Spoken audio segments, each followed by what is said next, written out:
आश्रम वाले जो भाई हैं, सेवादार हैं, जो अन्नपूर्णा मुहिम के तहत जो अभी कार्य कर रहे हैं, वो भक्ति मार्ग में ज्ञान आधार से आध्यात्म की दृष्टि से कितना सही है या नहीं। तो इन्होंने क्लियर कर दिया ज्ञान आधार से, सबूत और प्रमाण सहित, कि आश्रम वाले भाई केवल और केवल मान बढ़ाई वश, अपनी चौधर वश, अपना सम्मान करवाने वश और जगत में अपनी वाहवाही लूटने के वश ये मुहिम चला रहे हैं। इसका प्रमाण भी पवनदास जी आगे बता सकते हैं कि इनके बारे में गुरुजी ने कुछ बोला है किसी सत्संग में या किसी और विशेष संदेश में या और किसी माध्यम से, तो ये बताएंगे। बाकी भाई और बहनों, ये सारी चीज़ें जो अभी वर्तमान समय में चल रही है आश्रम वाले भाइयों की तरफ से, ये केवल और केवल जगत वालों से अपनी मान बढ़ाई वश, अपना सम्मान करवाने वश और अपनी चौधर पाने की वश ये जगत में ये कार्य कर रहे हैं। अन्यथा पवनदास जी ने भी बताया कि एक भगत है दिल्ली से, तो उसकी प्रार्थना करने के बावजूद और संत रामपाल जी महाराज जी का आदेश आने के बावजूद उसका मकान नहीं बनाया गया। यानी गुरु का आदेश हो मकान बनाने का, फिर भी मैनेजमेंट आश्रम वाले उसका मकान नहीं बनाया। उन्होंने उसका मकान नहीं बनाया और एक जगत वालों की छोटी सी प्रार्थना पर, जिनके पहले से मकान कुछ रहने लायक हैं, तब भी उनके मकान दोबारा फोड़कर उनके मकान बनाए जा रहे हैं। यानी उनके लिए रहने की व्यवस्था है, फिलहाल वो रह सकते हैं, अपना टाइम पास कर सकते हैं, लेकिन फिर भी उनका मकान उसको फोड़कर दोबारा से 2 मंजिला मकान बनाया जा रहा है। कारण कि वहां पे इन्होंने बताया कि गांव के सरपंच को साथ लेकर उनके हाथों उनको चाबी दिलवाना, फोटो खिंचवाना, वीडियो बनवाना, यानी वहां के गांव वालों की नजरों में अपनी चौधर और मान बढ़ाई पाना, अपना सम्मान करवाना, उनकी नजरों में एक अपने आप को एक, ये मान लो कि आप ऐसा तो कोई भगत करता नहीं, बिल्कुल भगत के तो नियम और मर्यादा में है ही नहीं, केवल उनकी गांव वालों की नजरों में एक अच्छा व्यक्ति साबित होना, ये इनकी प्रक्रिया चालू है भाई और बहनों आश्रम मैनेजमेंट की। तो हम पवनदास जी से और जानेंगे इस विषय के ऊपर कि ये जो आश्रम वाले भाई मान बढ़ाई को लेकर चल रहे हैं, ये साबित भी हो गया है और गुरुजी ने भी हो सकता है किसी सत्संग में बताया हो, इनको बहुत बार संदेशे दिए हों। तो हम आपसे और जानेंगे और हमारे भाई बहन भी जानेंगे जो लाइव देख रहे हैं आज, क्योंकि भाई और बहन, कुछ एक भाई बहन नादान हैं जिन्होंने ज्ञान को आधार नहीं बनाया, जिन्होंने सत्संग नहीं सुने, वो केवल और केवल देखा देखी में इस मार्ग पर आगे कदम रख रहे हैं, आगे चल रहे हैं। वो ये सोच कर चल रहे हैं कि भाई ये तो गुरुजी का बेटा बेटी है, ये गुरुजी का परिवार है, ये गुरुजी के खास रिलेटिव है, या ये गुरुजी के बहुत समय से संपर्क में है, निजी, मतलब वो पास में रहे हैं। सतलोक में भी तो हमने यही सोचा था कि ये ज्योति निरंजन ये गुरुजी के वचन से उत्पन्न हुआ उनका बेटा ही तो है। और हम उसके चारों तरफ घूम गए, वहां पर सतलोक में जब वो तपस्या कर रहा था, तप कर रहा था, हम उसको गुरुजी का बेटा मान के तो उसके चारों तरफ घूम रहे थे, और उस गुरुजी के बेटे के चक्कर में आकर ही हम यहाँ फंस गए किस ब्रह्मांड में। तो उसी के लिए गुरुजी ने वहां पे भी बोला सतलोक में, कबीर परमात्मा ने, कि भाई ये है काल, इस नादान नादान के चक्कर में मत फंसो, ये तो अपने कर्म फोड़ रहा है, तुम इसके पीछे मत लगो, इसके बहकावे में मत आओ, इसकी बातों में मत लगो। और वही शायद आज वर्तमान समय में गुरुजी जेल में बैठकर ये संदेशे दे रहे हैं। काल तो हमसे वही गलती करवाएगा जो गलती उसने करी, बिल्कुल वही गलती करवाएगा। उसको पता है कि इनको कैसे फंसाया जाए। बिल्कुल सतलोक में ये कैसे फंसे थे, वैसे यहां फंसाएगा। मनमाना आचरण करवा के। तो गुरुदेव ने हिसार जेल से जो विशेष संदेश भेजे हैं 1-1 घंटे के, उसमें भी गुरुदेव भगवान ने अच्छी तरीके से इन कोऑर्डिनेटरों को, अपने परिवार वालों को, बड़े बड़े भक्तों को बहुत बुरी तरीके से डांट रखा है, समझा भी रखा है। और गुरुदेव ने कहा रहे हो 4 दिन का जीवन है, तुम यूं चौधर में खो दियो, इसने कर्म बना ले अच्छे, अपने यहां से निकलने की सोचो। और इनके ऐसे ऐसे कुकर्म देखकर जो हिसार जेल में शिकायतें जाती हैं, गुरुदेव ने स्पष्ट रूप से विशेष संदेश नंबर 12 में, ये भगत भाई बहनों के सामने विशेष संदेश नंबर 12 है, इसमें गुरुदेव ने स्पष्ट कर रखा है, इन कोऑर्डिनेटरों को धमका रखा कि बाढ़ में जाओ ऐसे शिष्य और बाढ़ में जाओ ऐसे कोऑर्डिनेटर जो अपनी मनमानियां करते हैं। क्योंकि सब ये मनमानियां तो चल रही हैं। ये धनाना में स्टेडियम बनाना मनमानी, धनाना गांव में बस स्टैंड बनाना मनमानी, धनाना गांव में एम्बुलेंस चलाना, ये बसें चलाना, रोडे बनवाना मनमानी, जाटों की धर्मशाला बनवाना मनमानी, गुंडों की सीबीआई जांच करवाना मनमानी, सीबीआई जांच में 5 लाख रुपए देना मनमानी, जाटों के आरक्षण में संगत को बैठाना मनमानी, आरक्षण में करोड़ों रुपया संगत के ज्योति पाठ दान का चंदे में देना मनमानी, अयोध्या में जाके काल पुजारियों के लिए भंडारा करना मनमानी, नेपाल के सीतापुर में भंडारा लगाना मनमानी, मुसलमानों के विरोध में बजरंग दल वालों के साथ मिलकर मध्य प्रदेश के देवास में आंदोलन करना मनमानी, परशुराम की जयंती में जाना, भक्तों की मर्यादा तोड़वाना, समाधि पूजवाना मनमानी, मुख्यमंत्री की रैलियों में भक्तों को ले जाना मनमानी, सिरसा की अनाज मंडी में नकली कबीर पंथियों के साथ मिलकर कबीर जयंती मनाना मनमानी। कितनी मनमानियां गिनाएं इनकी। जज्जर की गौशाला में 12 लाख रुपए देना मनमानी, गुरुजी के लड़कों के द्वारा सर पर साफा पहनकर, गले में माला पहनकर, हाथ में श्री कृष्ण जी का मोमेंटो लेकर सम्मान करवाना मनमानी, सोनीपत की गौशाला में जाकर भंडारा लगाना, वो अपना यज्ञ कर रहे थे दयानंद वाला, वहां जाकर भंडारा लगाना मनमानी। सुबह से शाम हो जाएगी। इसलिए सतगुरु ने दुखी होकर अंत में विशेष संदेश में सार्वजनिक तौर पर, और ये शब्द कहने पड़े विशेष संदेश नंबर 12 में, भाई बहन सुन सकते हैं, ये बाढ़ में जाओ ऐसे शिष्य और बाढ़ में जाओ ऐसे कोऑर्डिनेटर जो अपनी मनमानी करते हैं। और ये थोड़ा सा जीवन है, तुम उसको चौधर में खो दियो इसको। कितने दुखी होकर कह रहे हैं। और अंत में गुरुदेव कह रहे हैं कि बच्चों अपने ऊपर रहम नहीं कर सकते, तुम मेरे ऊपर करो। यानी सारी सृष्टि का मालिक सतगुरु रामपाल जी भगवान अपने उन नालायक भक्तों से भीख मांग रहा है। डूब के मर जाना चाहिए उन भक्तों ने, जिनकी इन उल्टी हरकतों के कारण सतगुरु खून के आंसू रो रहा है हिसार जेल में। क्या कह रहे हैं परमात्मा, सुनिएगा ध्यान से। बाढ़ में जाओ ऐसे शस और ऐसे कोऑर्डिनेटर तो अपनी बकवास करके कर्म बना लो, बकवास छोड़कर। ये बार बार कहने की बात नहीं है। मुश्किल से मानो शरीर मिला, इसमें तुम वो चौधर में खो दियो और नष्ट करके चले जाइयो इस जीवन को। बच्चों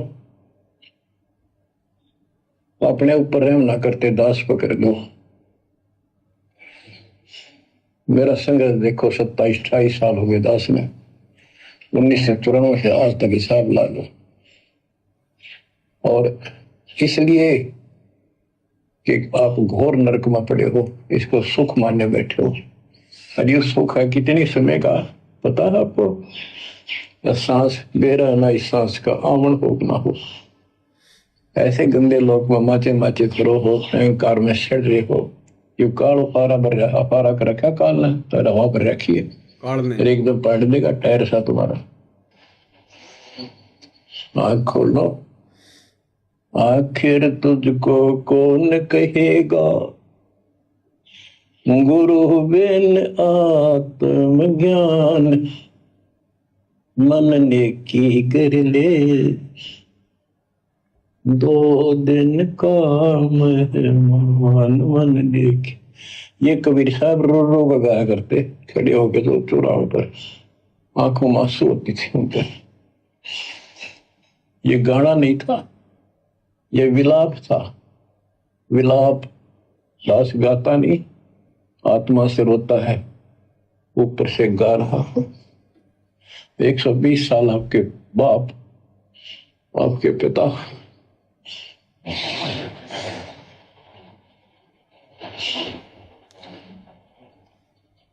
एक झोपड़ी में रहे, गर्मी सर्दी बारिश हो गई, हमारे लिए पड़े रहे, क्योंकि वो आते हमारे सद्बुद्धि देने के लिए, पर हमारे ऊपर काल का प्रभाव जबरदस्त है। कजोड़ जी, बहुत सारे लोग समझ नहीं पाते कि ये सतलोक आश्रम मैनेजमेंट हरियाणा क्या है, राष्ट्रीय समाज सेवा समिति क्या है। तो जो अपने गुरु को खून के आंसू रुला दे उसे कहते हैं सतलोक आश्रम मैनेजमेंट हरियाणा, उसे कहते हैं RSSS, राष्ट्रीय समाज सेवा समिति। तो गुरुदेव किस प्रकार से रो रो कर अपने नालायक बच्चों को समझा रहे हैं, उसके बावजूद भी अपनी उल्टी हरकतों से बाज नहीं आ रहे, काल प्रेरणा से बाज नहीं आ रहे। नित नए नए पाखंड, आडंबर, ड्रामेबाजी, अपना मान सम्मान करवाना इन आश्रमों में, आश्रम में आने वाले राजनेताओं का मान सम्मान करना, कभी सिर पर पगड़ी पहनकर, कभी अपने इस कंधे पर शॉल डालकर, कभी उनके हाथों में वो फूल वाल देकर। क्या हो रहा है ये? अभी भी नहीं पता इनको सम्मान का अधिकारी कौन है संसार में, खुद का ही सम्मान करवाने में लगे हुए हैं। तो ये लोग पूरी तरह से काल प्रेरित हैं। और संगत यदि इनको गुरु का बेटा बेटी समझ के, भाई बंधु समझ के, या बड़े बड़े भगत समझकर इनकी पूंछ पकड़कर यदि भवसागर को पार करना चाहेगी तो ये तो डूबे हुए हैं, इनको भी ले डूबेंगे। हम तो डूबेंगे सो डूबेंगे सनम, तुमको भी ले डूबेंगे। और दास ने वैसे तो साधु दास भगत जी के घर का वीडियो दिखा दिया है। ये खुद भगत है जो वहां पर देख रहा है, जो माइक हाथ में लेकर। हरियाणा फास्ट न्यूज नाम से इसका यूट्यूब चैनल है। और फिर भी किसी को शंका हो तो दास ने इस लाइव वीडियो में नीचे नीचे कमेंट्स को जो है पिन कर दिया है। उसमें साधु दास भगत जी का मोबाइल नंबर है, जिसका घर जला हुआ है। आप डायरेक्ट उससे भी बात करके जानकारी प्राप्त कर सकते हो कि भाई अभी तेरा मकान बना कि नहीं बनाया, आपने गुरु जी से प्रार्थना करी कि नहीं करी। जैसी दास को सत्य जानकारी प्राप्त हुई, खुद उन्होंने मुझे मैसेज किया, उन्होंने सारी बातें बताई। उसी आधार से दास ने आप भाई बहनों के सामने रख दी। बाकी उनका मोबाइल नंबर मैंने आप भाई बहनों को नीचे कमेंट्स में डाल दिया है। जिसको शंका हो वो बात कर सकता है। बाकी आप बताइए बाबा जी। बिल्कुल भाई और बहनों, पवन दास जी ने बिल्कुल सही बताया है। भाई जो भगत जी हैं, साधु दास जी हैं, उनसे जानकारी मिलने के बाद ही इन्होंने सारी चीज़ें बताई हैं। क्योंकि साध संगति का मतलब ये है कि साध संगति सत्य की संगति, और जब तक सत्य नहीं होता तो साध संगति में कोई बातें नहीं होती। तो जब सत्य सामने आया तभी ये आगे बातें हो रही है। अन्य भाई बहनों तक इस लाइव के माध्यम से ये सच्चाई बताई जा रही है। और अभी गुरुदेव भगवान का जो विशेष संदेश नंबर 12 था, इसमें गुरुदेव भगवान ने कहा है कि भाई ये काल ने हवा भर रखी है, टायर सा फाड़ देगा। ये काल ने हवा भर रखी है, तो ये हवा भर रखी तो ये गुड़ रहा है, बहुत तेजी से गुड़ रहा है। तो भाई और बहनों विचार करना, वर्तमान समय में दिन रात ये आश्रम वाले भाई, ये मैनेजमेंट दिन रात गुड़ रहे हैं, भग रहे हैं गाड़ी के पहिए की तरह, बेलगाम। और फिर गुरुजी आगे क्या करें कि एक दिन ये फाड़ देगा, इसको फाड़ेगा, ये फूटेगा गुब्बारे जैसा। तो भाई और बहनों, इनके टायरों में ये जो भक्ति रूपी टायर है ना, थोड़े बहुत जो गुरुदेव भगवान ने दिए हैं, इनमें काल ने हवा भर दी। काल ने हवा कैसे भरी? इन्होंने मर्यादा तोड़ दी। सतगुरु मर्यादा तोड़ दी तो काल का दाव लग गया। अब काल ने उनमें हवा भरना चालू कर दी, और इस हवा के वजह से, इस हवा को लेकर ये उड़ रहे हैं, भाग रहे हैं 24 घंटे रात दिन। और सतगुरु का वचन तोड़कर, जिसमें सतगुरु दुखी होकर इनको कह रहा है वर्तमान समय में विशेष संदेश में 12 नंबर में, कि भाई ये जो मान बढ़ाई है ये 2 दिन की है, फूंक निकल जाएगी, फूंक है। तो इस मान बढ़ाई को, इस चौधर में फूंक निकल जाएगी, इसको त्याग दो, दुखी मत करो गुरुदेव भगवान को। और फिर गुरुदेव भगवान ने साफ साफ शब्दों में कह दिया स्पष्ट कर दिया कि भाई भगवान पे रहम कर लो। और अभी भगत जी ने बताया, पवनदास जी ने, कि भाई भगवान होके अगर जीव से ऐसी प्रार्थना कर रहा है, भीख मांग रहा है, तो धिक्कार है ऐसे जीव को। डूब के मरने की बात, डूब के मर जाना चाहिए। उसकी भक्ति का तो उसी दिन नाश हो चुका होता है। कि इस वर्तमान समय में, पिछली पीढ़ी में, मोक्ष के समय वो भगवान फिर भी इतना ज्ञान देने के बाद वो भीख मांगेगा। रोना हमने चाहिए भगवान के आगे मोक्ष के रोना लिए, हमने चाहिए। रो भगवान रहा है। बताओ। तो भाई और बहनों, ये विचार करने की बात है, देखा देखी का मार्ग नहीं है बिल्कुल भी। भावों में भावक होकर ये बहने का मार्ग नहीं है।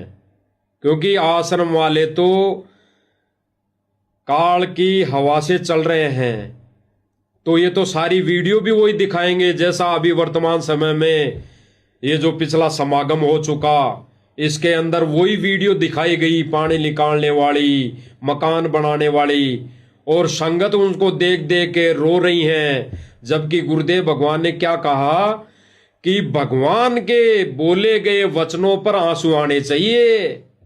तो सत्संग में तो किसी के आंसू आते नहीं, कभी दिखाया नहीं वीडियो में, कभी भी नहीं दिखाया। और ऐसे वीडियो जो एआई से बनाए गए हैं, जो काल प्रेरणा से मदद करके बनाए गए हैं, उन पर भगत आंसू बहा रहा है। तो गुरुदेव भगवान इनके ऊपर भी कह रहे हैं कि झूठे आंसू बहाने से अच्छा है ये भक्ति छोड़ दो, फिर आश्रम में आने की जरूरत नहीं। तो भाई और बहनों, हमारी तो हाथ जोड़ के विनम्र प्रार्थना है कि देखा देखी का मार्ग नहीं है बिल्कुल। ये ज्ञान आधारित भक्ति है, आध्यात्मिक दृष्टि से इस पर चलना पड़ता है। और दूसरी बात रही कि आश्रम वाले जो भाई हैं, ये बिल्कुल ही गुरुजी के ज्ञान आधार के विपरीत सारा कार्य कर रहे हैं, विपरीत संगत को ये चला रहे हैं। यानी सतगुरु जो पटरी है, ज्ञान आधारित पटरी, उससे नीचे इस आध्यात्मिक ट्रेन को उतार चुके हैं। बाकी बचने वाले भाई बहन तो भाई अपना बचाव कर लेंगे। साथ में दो नाव चल रही हो, तो भाई एक नाव में अगर छेद हो रहा है तो भाई तुरंत ज्ञानवान भगत का, ज्ञानवान आत्मा का एक ही उद्देश्य, एक ही फर्ज बनता है कि उसमें से छलांग उस सत्य की नाव में लगा जाए। बेड़ा देखा जरजरा उत्तर चले फड़क। तो ये ही सतगुरु का आदेश है, सतगुरु का वचन है, तभी हम बच सकते हैं भाई और बहनों। तो ये आश्रम वाली जहाज तो भाई डूबने वाली है, और परमात्मा ने सात संगति रूपी नौका बिल्कुल बराबर में खड़ी कर रखी है। समझदार होगा वो तो डूबती जहाज से तुरंत छलांग मार देगा सात संगति में भाई। और जिसने मरना भाई वो बैठा रहेगा आंखें बंद करके।